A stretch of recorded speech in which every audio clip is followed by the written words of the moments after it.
একেই বলে ভাগ্য। নুন আনতে পান্তা ফোরানোর মতো অবস্থা বাড়িতে।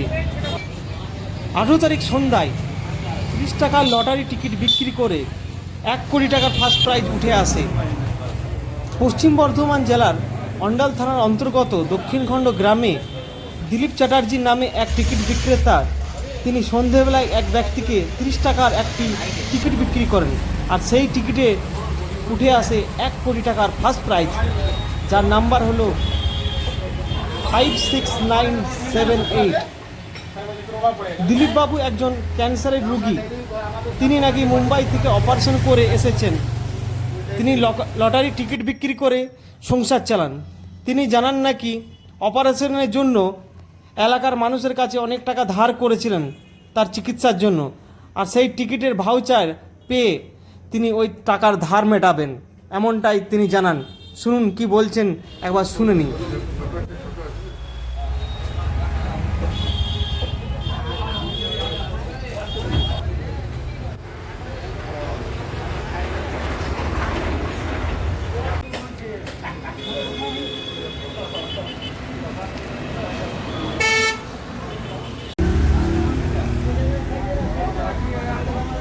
এই প্রাইসটা কাল কখন হয়েছে?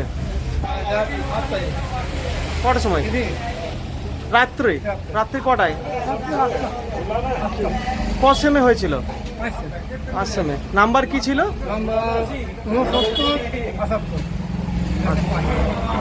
সেই টিকিটের মূল্য কত ছিল? দাম কত ছিল টিকিটের? 30 টাকা। আচ্ছা, আমি ছবি জীবনে প্রথম আমার ফার্স্ট টাইম। হ্যাঁ, তো এই তো আমি একটি ক্যান্সার পেশেন্ট। তো আমি বোম্বাইয়ে অপারেশন করে এসেছি। বোম্বাই অপারেশন করার আমার প্রচুর ধার হয়ে যায়।